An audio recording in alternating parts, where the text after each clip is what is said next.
that file into After Effects, it'll bring those pieces in separately and it will put them into a comp for us, all right? This is exactly the same way.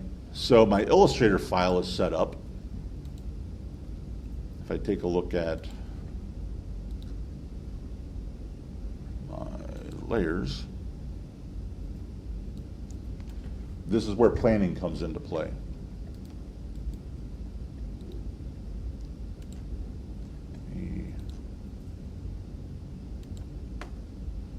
This is where planning comes into play. So I've got a layer for my body. Every item I want to be able to animate individually, I'm creating a separate layer for. If I'm not going to animate his facial features in any way, shape, or form, I might combine the eyes into the head and the ears into the head. Those might all be on one layer, all right? I've got them all separate because I want to have the flexibility of doing whatever I want to with it. So I've got the body, I've got ears on his head, each eye, right eye and left eye. So I prepare the files that I need to bring into After Effects before I do anything else, all right? And like I said, it's all planning. I mean, you're not going to animate all these pieces parts, then don't mess around with it. But I know that I want to be able to animate his head, and I know that I want to be able to animate the eyes separately from his head. So I need those to all be different. Eyes, I could very easily, obviously, build those in After Effects, but I build as much as I can in Illustrator and then finish them off in After Effects. That's just the general process I tend to follow.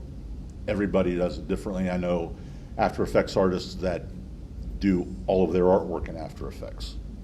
So to me, that seems frustrating, but it works for them. So, you know, whatever works for you is what you want to do. So I'm going to go ahead and open up After Effects.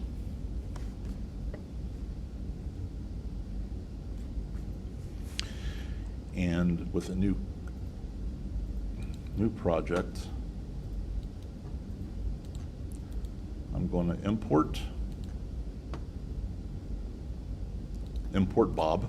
It's my AI file. And remember that whenever we do that, we're importing as a composition, and I want to retain layer sizes. And I think I've mentioned this before, but the reason I retain layer sizes is that the eyes are a small part of the overall piece. And when I retain layer sizes, it's just going to be, that layer is just going to be the size of those eyes and nothing else. If I don't select retain layer sizes and I just do composition, then the eyes are going to be part of a layer that's the full size of my composition. So imagine how difficult that would be to animate if I wanted to open and close his eyes with a simple scale motion, all right? So that's why I choose the one I do. Composition, retain layer sizes. And there he is. There's all those layers. And here's Bob. So right now, what I've got, these are all separate. By the time I'm done, I'm going to kind of join all these together, all right? So the first thing I'll do is, I'm just going to kind of move these hands down a little further. And I'm just going to add arms to this guy. So, like I said, I could draw these individually, draw the upper arm, draw the lower arm, overlap them, you know, the elbows, and rotate those. That's one way to work, and it does. If your character design has very definitive shapes to each of those, maybe he's Bob's not a bodybuilder, but if he's a bodybuilder, you might want to actually build, you know, arms that look the part. Maybe you build the entire arm, you don't plan on moving it a whole lot, and you just puppet pin it to move it. Maybe you build the upper arm and the lower arm separately so you've got more movement. They're all choices you make based upon what you want to do. So for this, I'm just going to use my pen tool and draw his arm in. And I'm going to put 1 point for each joint. So I'm going to have a shoulder, an elbow, and a wrist joint. So I'm just going to place my first point here, my second point about mid-body, and my third point will just overlap into his hand. And I'm not going to worry about the fill on that right at the moment, but I don't want it to have a fill. So that's my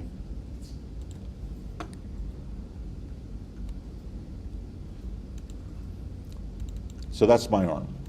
And I'm going to name this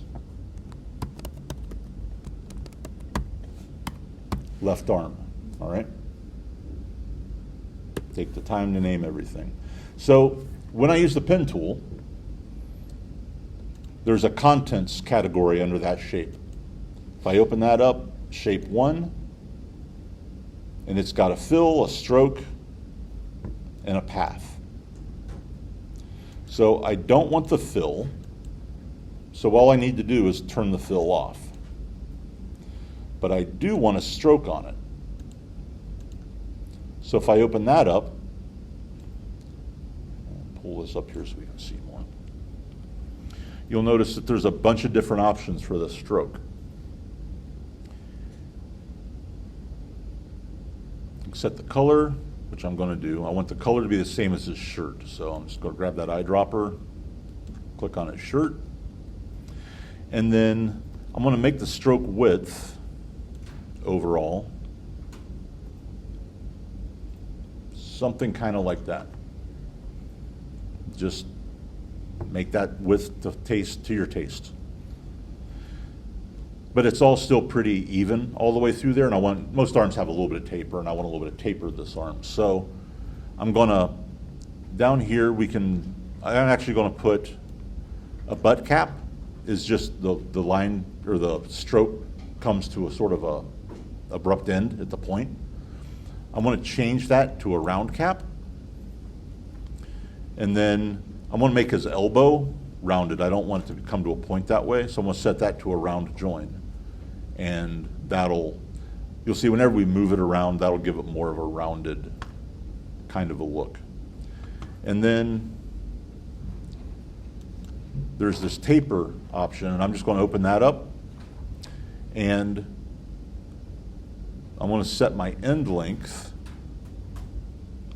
to 0. Maybe that's about 80. And then my end width, I'll set up to around 50-ish or so, maybe 60, 50, somewhere in there. So that gives a little bit of taper to that shape. All right? And what I have now is an arm that I can animate at all of those major points. It's a simple character design, but it works. So let's see. Let's go, we're going to want to rearrange a couple of things too, but I'm going to go grab my path.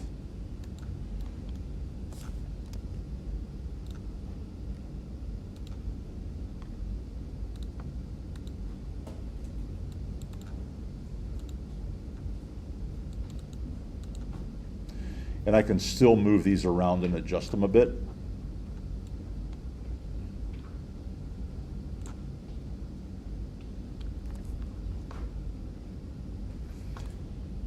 And I want the hand to be in front of the wrist. So I'm just going to close that up. Got my left arm, and here's my left hand. I'm just going to slide him up above. Do that. And then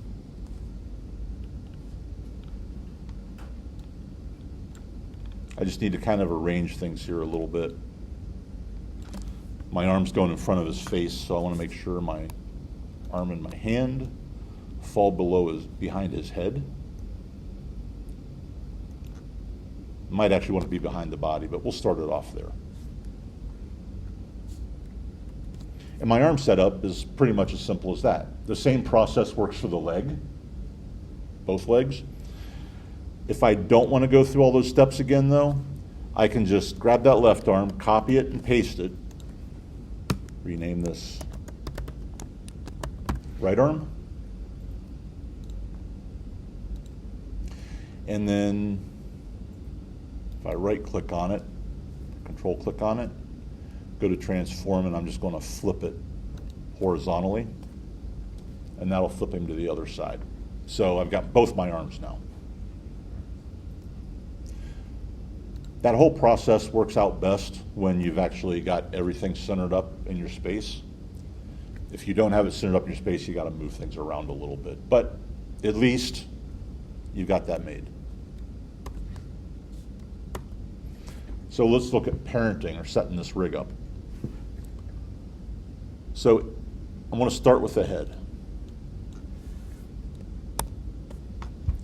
So if I move the head, nothing goes with it. But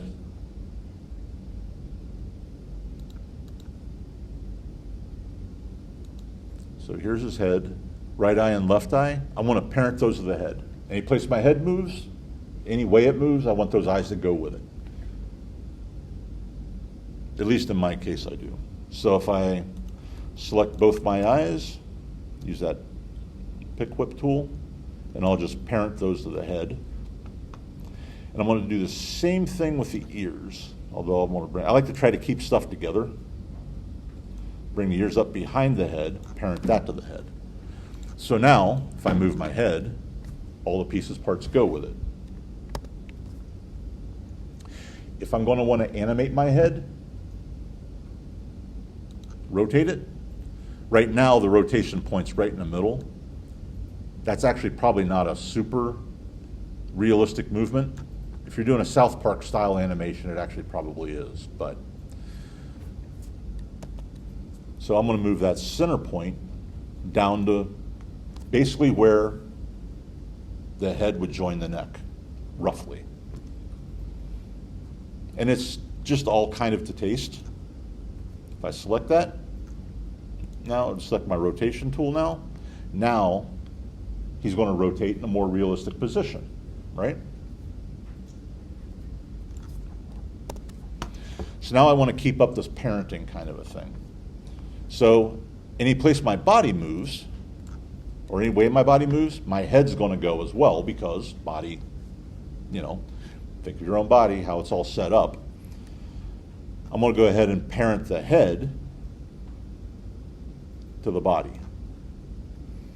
And since my eyes and the ears are parented to the head, then by default, they'll follow the body as well.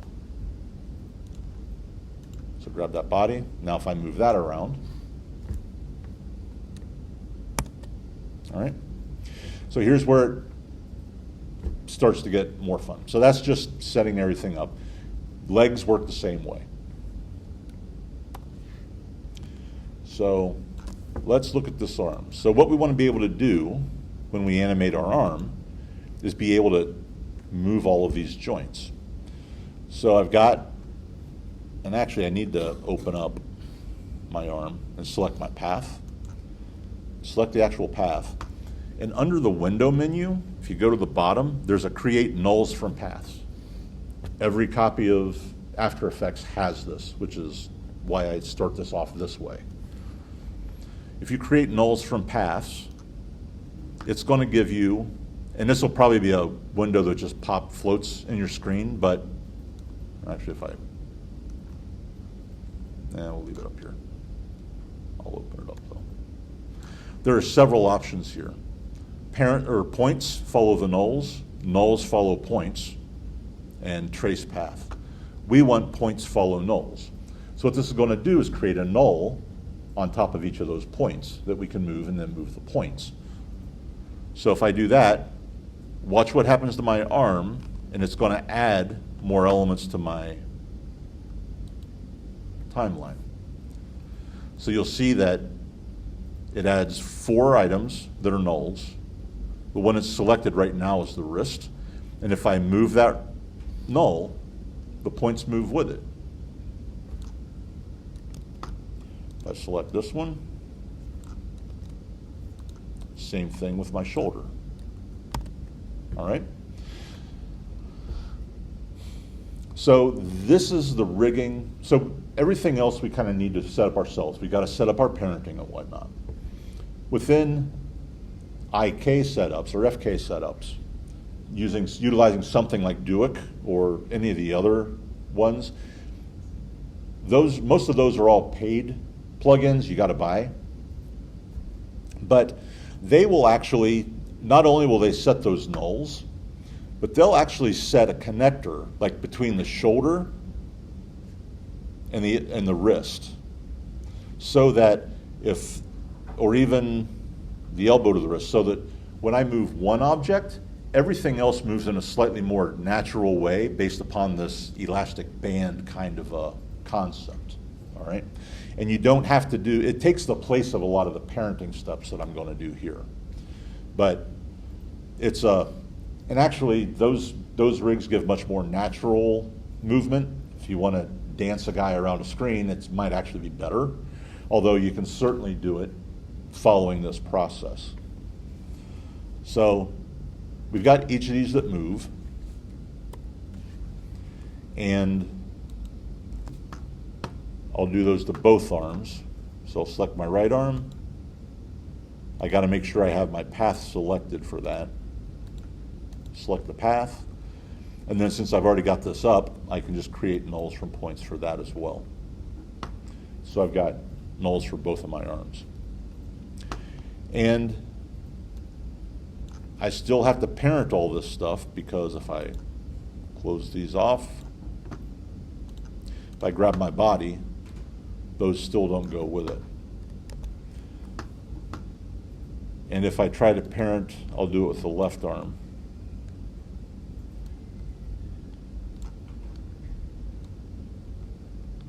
So I parented the left arm to the body, but it didn't move. And that's because that arm is now controlled by these nulls. So there's no amount of parenting I can do there that's going to work. So instead of parenting the arm to the body, what I want to do is select the null that I have for the shoulder, and I want to parent that to the body. And now when I move the body, the shoulder goes with it. And I do the same thing all the way down the chain. I'm going to want to parent, so I'm going to want my elbow to go anywhere my shoulder goes, and I'm going to want my wrist to go anywhere my elbow goes. So I'll grab my elbow, and I'm going to actually parent that to the shoulder null. And I'm going to grab my wrist null and parent that to the elbow. So now, if I grab this body and move it, the arm goes with it. And I just need to parent my hand. The left hand is going to parent to the null, not the arm. So I'm going to parent that to the wrist. And generally I'm going to do that with that hand is probably just move it from the wrist is overall. So I'm going to move that point, the center point, into the wrist. So now,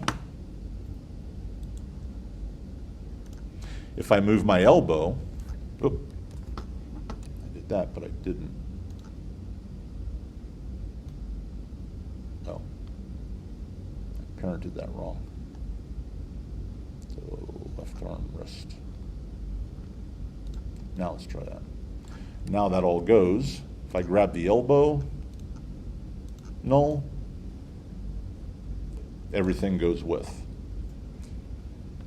The one drawback to this method is that you've got to pay attention to the stretching of your arms on your own. You really don't want to move stuff into positions that are going to overly exaggerate those. IK, FK rigs don't allow that kind of thing. You can set constraints on those. But this method is, like I said, it's built into After Effects. It's a lot of setup. Once you get the setup, though, all you're doing now to animate is you're moving around points. And if I want to move his hand, I can rotate that on the wrist, set him into any pose I want to.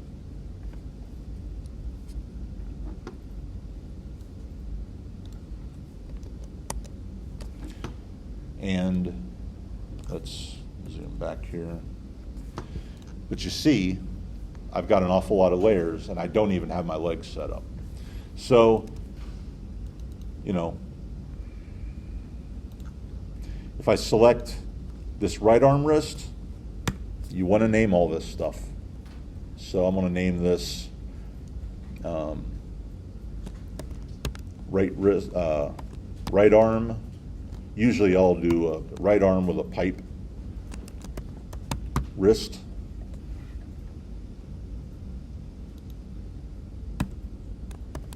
Right arm, elbow, etc. So pick a process that works for you, but that's generally how, you know, taking the time to name these makes a lot of sense. So that's how you set up a basic rig. So how do you animate it?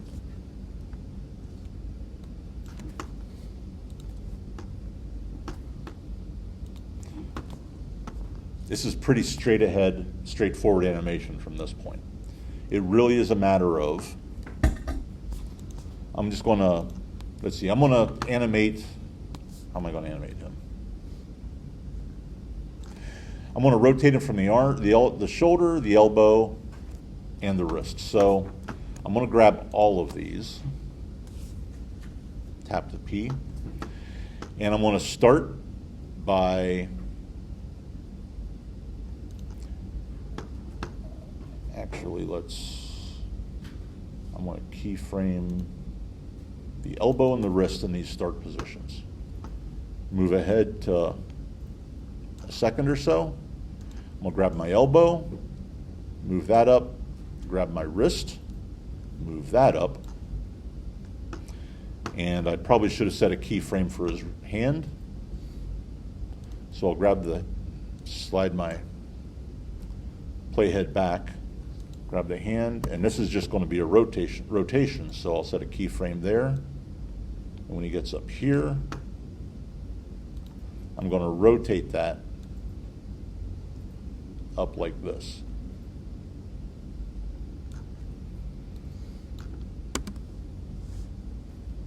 And it's pretty much as simple as that. And from here on out, all the other stuff that we've done sort of comes into play too. So one obvious thing here is that I probably really need to flip his wrist, but that's something I can either create a second state for and flip it at some point, or, I mean, I could probably set maybe a scale. And from there to there, maybe I scale it back in a negative direction so that I get kind of a funky little thing happening right in here, but at least his hand flips over and it's in the right position whenever he gets up to that point. And if I want him to wave, I'm probably actually at this point, playhead back there. Let's grab my wrist. Nope. At this point. Scale this down. Maybe I actually want to bring this all the way over here. And then I'll move this ahead a little bit, slide them over, kind of move them back and forth. And on this movement, I'll come over there.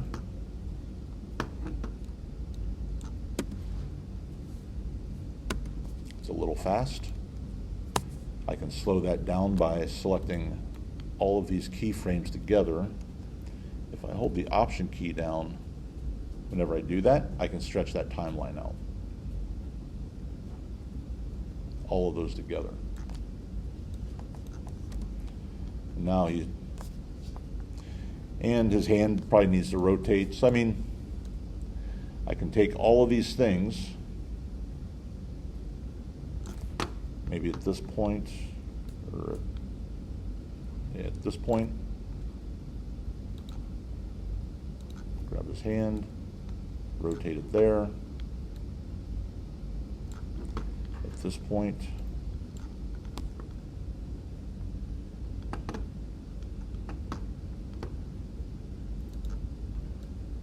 do that.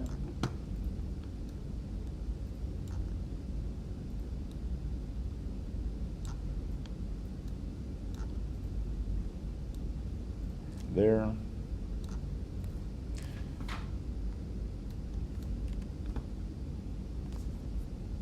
Kind of waves at us. So from beginning to end, a fairly simple motion, but you get the idea. And then all of our, we can still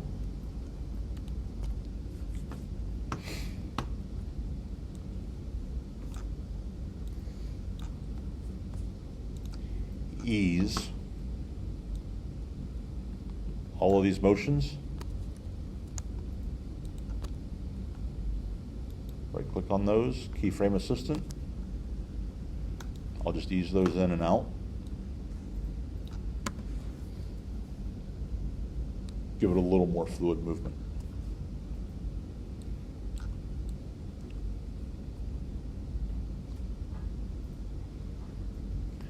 And maybe at that point, maybe I actually stretch this last movement out, a little bit. And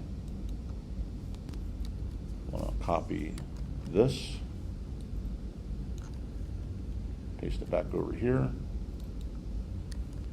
copy this one, and let's see what we get. A little bit of movement I didn't want.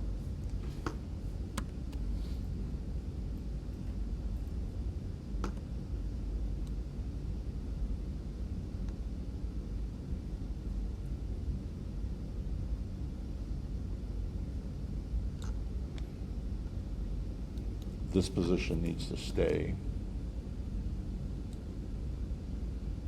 until I'm ready to bring his arm back down. Back down here, rotate, and bring that back around, and flip his hand back around.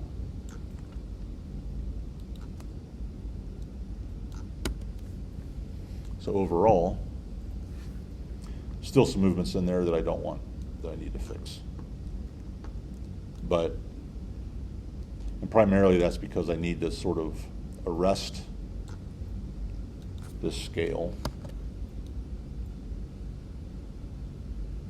until about here.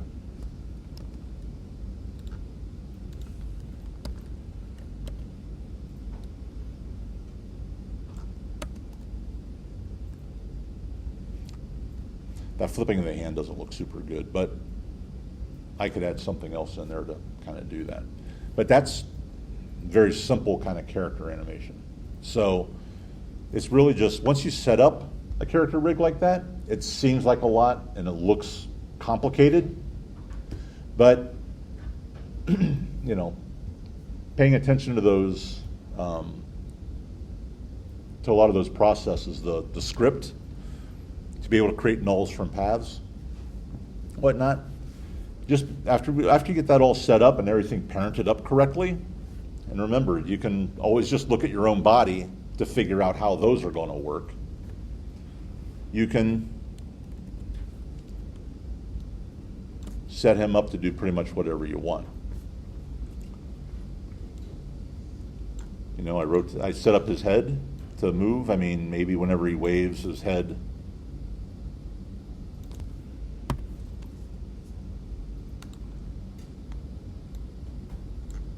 these are just all fairly simple movements at this point, simple transforms. Nothing overly crazy.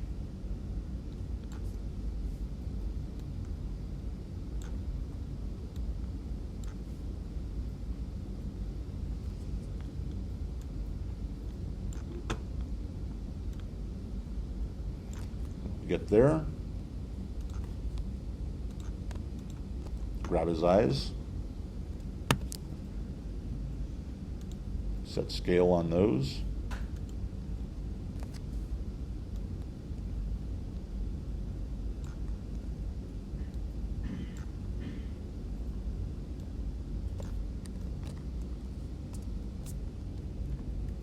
Zoom in on them so I can grab the points.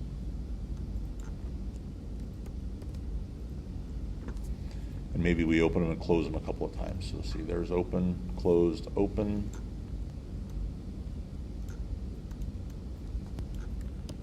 Copy those two. Paste them back over here.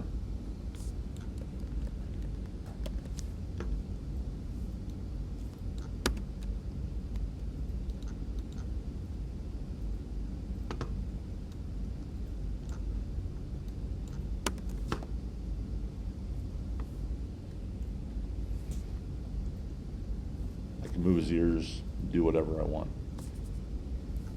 The nice thing about when you have things parented is that it also kind of takes, let's say I wanted those eyes to blink while his head is waving back and forth.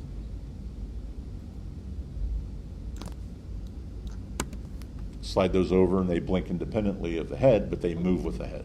So by, when you parent stuff together that way and overlap them, you can look at individual pieces, parts, but when you step back and look at the whole, they all kind of blend in together and do their own thing.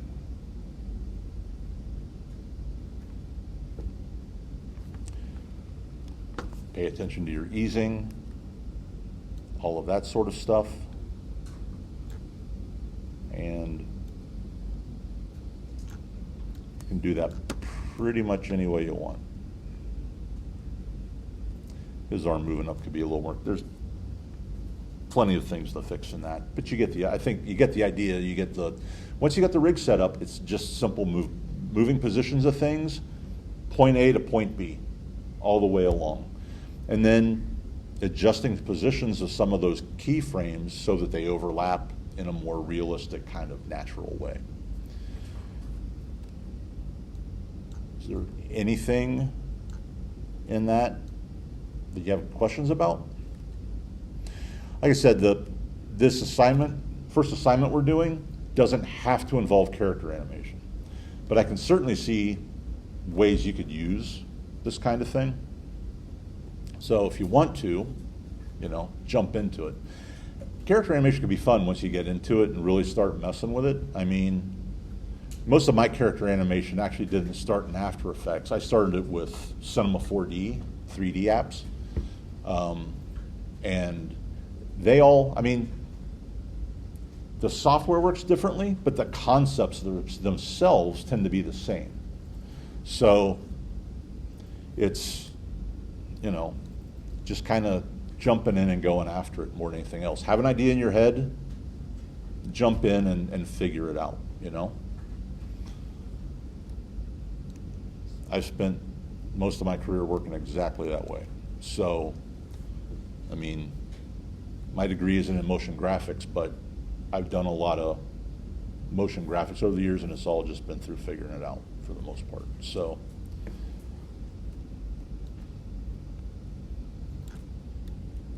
one other thing I wanted to point out, After Effects has a save feature.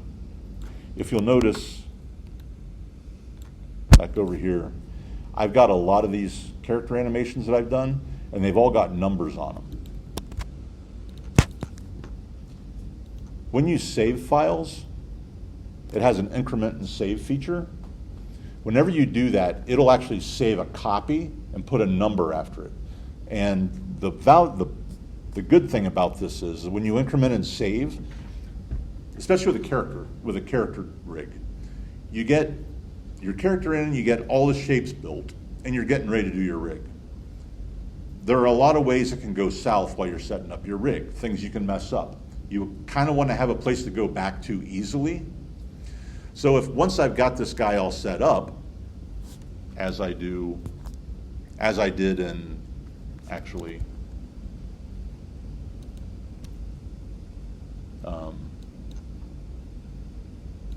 character guy 2, I got them all set up. If I save an increment, it'll save that copy exactly as it is. It'll create a new copy, put a 3 after it, and that's the one that it'll open and that I'll be working on whenever I continue on. So if I get up to this point and I've got everything rigged up and started to move, and I've just really kind of got my movements messed up, and there's anything I like about it and I want to start over, all I need to know is, okay, which stage did I have my rig entirely in place? I go back and I open up that file, and I can start over without having to clear out keyframes and all the ugliness that can go along with that, because clearing out keyframes is easy. You just turn off the stopwatch. But depending upon where your start points go, your character may not be in your optimal neutral pose to start that. You notice whenever I built my character, his arms were to his side. That's usually the pose I start my characters in. A lot of character animators start them with their arms out to the side as their neutral pose. They rig everything up that way and then move them into position. So it kind of depends on what you're doing. I've done it both ways. I always tend to put them at their sides because eventually I want the arms to go to the side, and based upon the shape of the body of the character that I've designed, I might want them to, when they come down, I might want them to work a certain way, so I want to build those shapes to kind of match that. That's why I do it. But like I said, an awful lot of character animators build their neutral pose out to the side with the legs slightly spread apart. So, but that's a straight ahead approach to character animation. Point A to point B, setting your keyframes and working your way through it. There are all sorts of other things that figure into it. There's walk cycles. We'll look at walk cycles, one class. Walk cycle is basically you animate the character in place with his legs moving as though he's walking, but he doesn't actually change position. The legs move in a convincing way, and like the things that we kind of briefly looked at on Monday, you have a background that actually slides along behind him. If you remember the RV show animation that I showed you guys, the very beginning of that is an RV that's traveling through a landscape.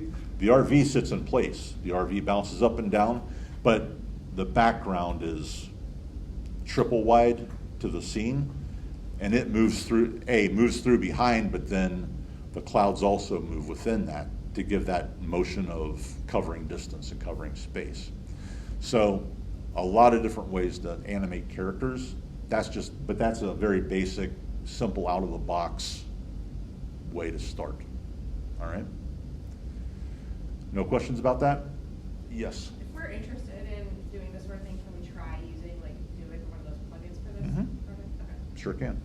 Yep. I'll check.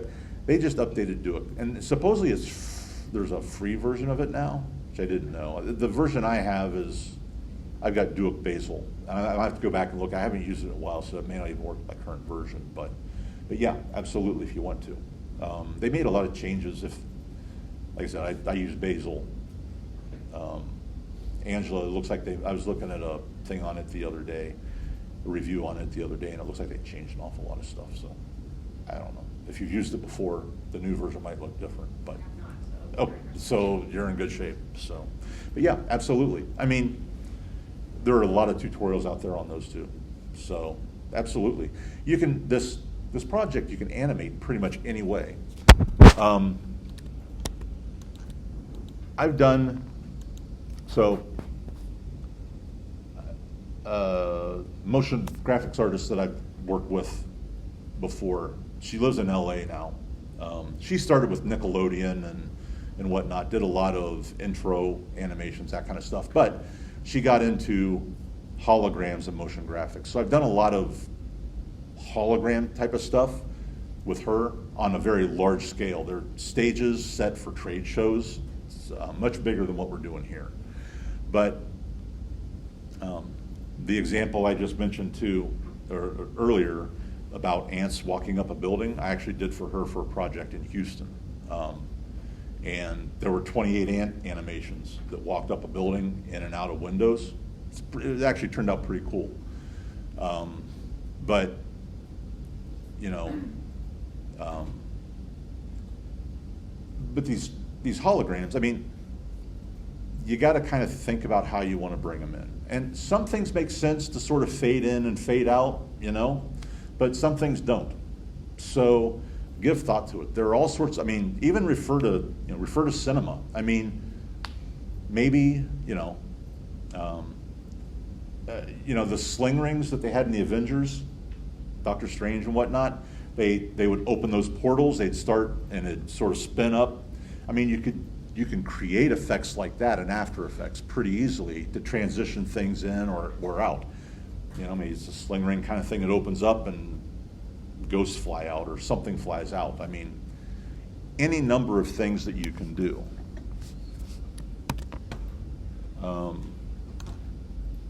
For instance, I kind of hesitate to do something that, although this could be used for this assignment, but I did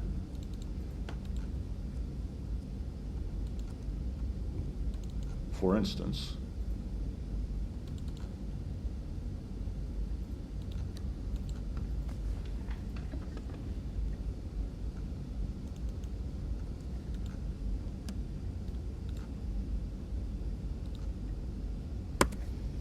think about it this way. I mean, an old picture frame I had,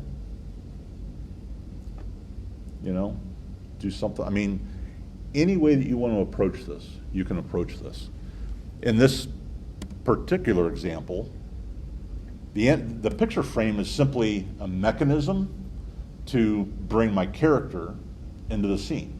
So I animate the picture frame, and then I mean, you can have anything going on inside of there that you want to. Think about every haunted house movie you've ever seen where they got pictures, pictures hanging on the wall and the scenes are actually moving. That kind of stuff would be fair game. Probably better for a haunted house than a laboratory, but think about how you can transition stuff in. This needs work. I mean, I did this yesterday. I think whenever I transition this back out, I don't like how it transitions back out that way. I think I would sort of start it spinning and maybe flip it out, spiral it out or something like that. But whatever you do, it's got to work within that 2,000 by 2,000 pixel space. And you've got to be sensitive to the fact that it's actually a circle within that space that you're working on. So if it's helpful, when you set up your document,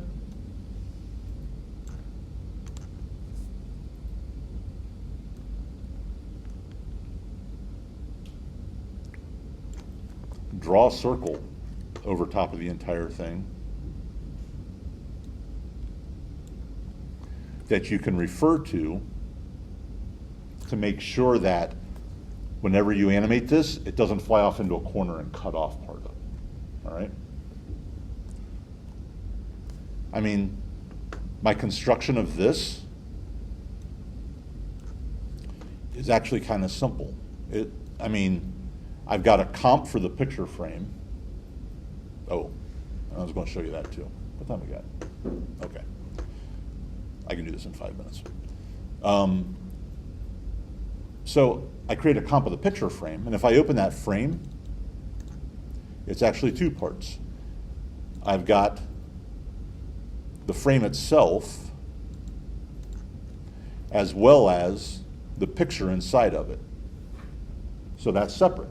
So I can animate the frame and then I can animate the picture separately because this ghostly picture is its own composition. This is probably not the best example because all that black in that is going to be transparent. We're going to see through it, whatever's behind it. I probably won't actually put something in there, but you know, build it in pieces parts so that it's easy for you to work on and manage. All right. I put this up too, so if you want to tear this apart to get a sense for how I build it, feel free. I'll probably work on this a little bit more over the weekend too, because I was kind of having fun. But I had this kind of thing all the time and worked on the holographic stage shows. I had to bring stuff in a convincing way and take it back out the same way. Fades work, but this is much more interesting than a fade. I could have faded the frame in. I think the spinning in thing has a lot more interest to it. About the spinning in thing.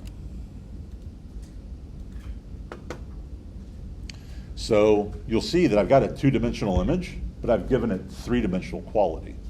This isn't a three-dimensional graphic. It's actually referred to as 2.5D, where I'm taking a two-dimensional object, I'm using After Effects 2.5D tools to kind of give it additional depth. So where we've been animating thus far on X or Y, actually, yeah, X or Y, within, if you take a look down here at the bottom in our animation timeline, there is this outside item right here is a 3D layer that you can turn on. So if I turn that on for that particular object,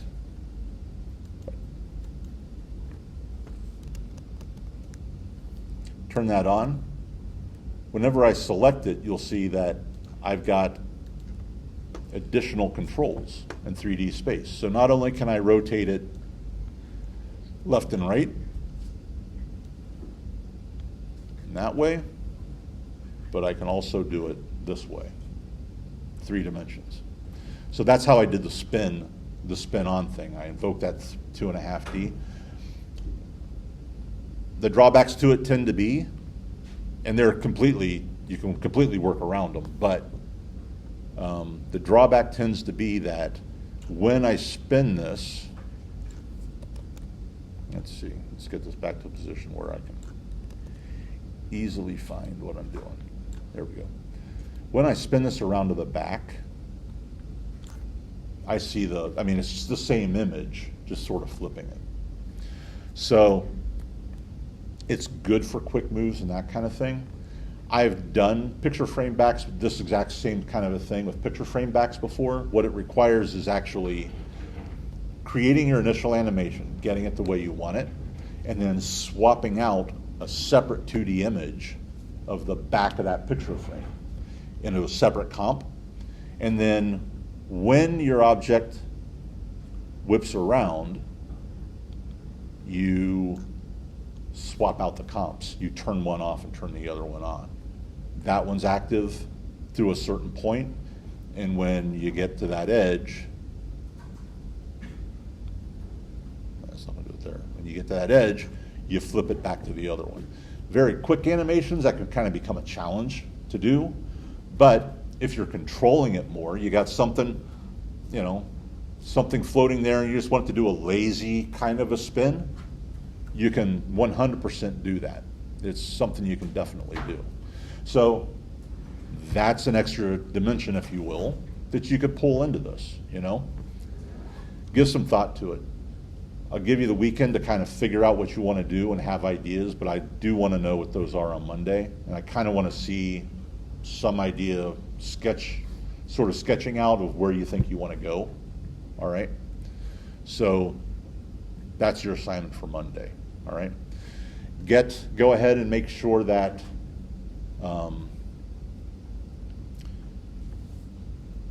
if we looked at something during the critique today and you want to make adjustments based upon that, go ahead and do that before you turn it in. You're gonna have till Friday to do that. Otherwise, if I didn't see anything today, it's due at the end of class, at the end of the day today, uploaded to Brightspace, or to Canvas.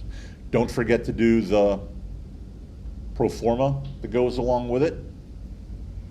In case you didn't figure it out from the first exercise, the pro forma, or the rubrics on these are fairly simple. So, you know, demonstrating that you understand the concepts and that you try to apply them are what I'm looking for.